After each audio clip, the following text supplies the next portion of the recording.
ಇರ್ಲಿಲ್ವ ಮನೇಲಿ ನೀವು? ಯಾರು ಇರಲಿಲ್ಲ. ಹೇಳಿ, ಮಾತಾಡಿ. ಏನು ಮಾತಾಡೋಣ, ದುಡ್ಡು ಅದೆಲ್ಲ ಒಂದೆಲ್ಲ ನಾನು ಮಾತಾಡೋದೇನು ಹೋಗೋಣ. ಇರ್ಲಿ ಪರವಾಗಿಲ್ಲ, ಹೇಳಿ. ಕೇಸ್ ಮಾಡ್ತಾರೆ ಅವರು, ಪೊಲೀಸರೆಲ್ಲ ಬರ್ತಾರೆ, ಅವರು ವೆರಿಫಿಕೇಶನ್ ಮಾಡಿಕೊಂಡು. ಏನಿಲ್ಲ, ಹೇಳಿ ನಿಮ್ಮ ಮಾಹಿತಿ ಹೇಳಿ, ಪರವಾಗಿಲ್ಲ. ನನ್ನ ಮಗಳು ಹಬ್ಬಕ್ಕೆ ಬಾ ಅಂತಂದರು. ನಾವು ಬರಲ್ಲ ಅಂತಂದ್ವಿ.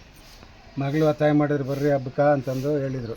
ಸರಿ ಆಯ್ತು ಅಂತ ಅಂದ್ಬಿಟ್ಟು ನಾವು 3 ಗಂಟೆಯಲ್ಲಿ ಇಲ್ಲಿ ಪೆಟ್ರೋಲ್ ಬಂಕ್ ಹೋಗಿ ಪೆಟ್ರೋಲ್ ಹಾಕ್ಸ್ಕೊಂಡು ನಾವು ಊರಿಗೆ ಹೋದ್ವಿ. ಊರಿಗೆ ಹೋಗಿ ಆರಾಮಾಗಿದ್ವಿ. ಇದ್ಮೇಲೆ ಬೆಳಗಿನ ಜಾವದಲ್ಲಿ 6 ಗಂಟೆಯಲ್ಲಿ ಫೋನ್ ಮಾಡಿದ್ರು ನಮ್ಮ ಅಕ್ಕವರು. ಅಪ್ಪ ಬೀಗೆಲ್ಲ ಮಿಂಡಕ್ಕವ್ರೆ, ಯಾರೋ ನೋಡು ಬಂದು ಅಂತಂದರು. ನಾನು ಸರಿ ಆಯ್ತಮ್ಮ ಅಂತ ಅಂದ್ಬಿಟ್ಟು ನಾನು ಹಂಗೆ ಬಂದೆ.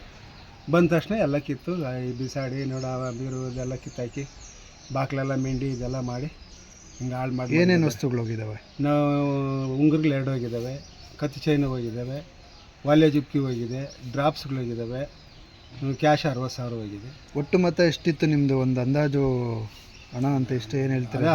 ಹಣ 60,000 ಇತ್ತು ಅಷ್ಟೇ. ಕಾಸು ಮಾತ್ರ? ಒಡವೆಗಳು ಅವು ನಮ್ಗೇನು ಯಾರಿಗಾದ್ರೂ ನಿಮ್ಮ ಮೇಲೆ ಏನಾದರೂ ಅವರು ನಿಮ್ಗೆ ಯಾರಾದರೂ ನಮ್ಗೆ ಯಾರ ಮಗ ಡೌಟ ಇಲ್ಲ ಸ್ವಾಮಿ, ಇರೋದು ಹೇಳ್ತಾ ಇದ್ವಿ. ಇಲ್ಲಿಂದ CCTV ಫುಟೇಜಸ್ ಏನಾದರೂ ನೋಡಿದ್ರೆ ಯಾರಾದರೂ ಸಿಗ್ತಾ ನಿಮಗೆ? ಇಲ್ಲ, ಅವ್ರಿಗೂ ಗುರು ಸಿಕ್ಕಿಲ್ಲ, ಏನಿಲ್ಲ. ಇಲ್ಲಿ ಹತ್ತಿರದ್ದು ಯಾವುದು CCTV ಫುಟೇಜಸ್ ಯಾವುದು ಇಲ್ವಾ? ಇಲ್ಲಿ ಹತ್ರ ಯಾವುದಿಲ್ಲ, ಅದೊಂದೇ ಲಾಸ್ಟ್. ಅಷ್ಟು ಬಿಟ್ಟರೆ ಇನ್ನೇನಿಲ್ಲ. ಯಾವಾಗಲೂ ಎಷ್ಟು ಗಂಟೆಗೆ ಇದ್ರಿ? ಮೊನ್ನೆ ಹೋಗಿದ್ದ ನೀವು? ನಾವು ನಿನ್ನೆ ಹೋಗಿದ್ದು. ಎಷ್ಟು ಗಂಟೆಲಿ ಹೋದ್ರಿ? 3 ಗಂಟೆಗೆ ಹೋಗಿದ್ದು ನಾವು. ಮತ್ತೆ ಬೆಳಗ್ಗೆ ಬಂದಿದ್ದು ನಿಮ್ಮ ಸಂಬಂಧಿಕರು ಯಾರೋ? ನಮ್ಮ ಸಂಬಂಧಿಕರು ಮಾಹಿತಿ ಕೊಡೋದನ್ನು ಅಷ್ಟೊತ್ತಿಗೆ ಬಂದರೆ ನಾವು 7 ಗಂಟೆಗೆ ಬಂದ್ರಿ.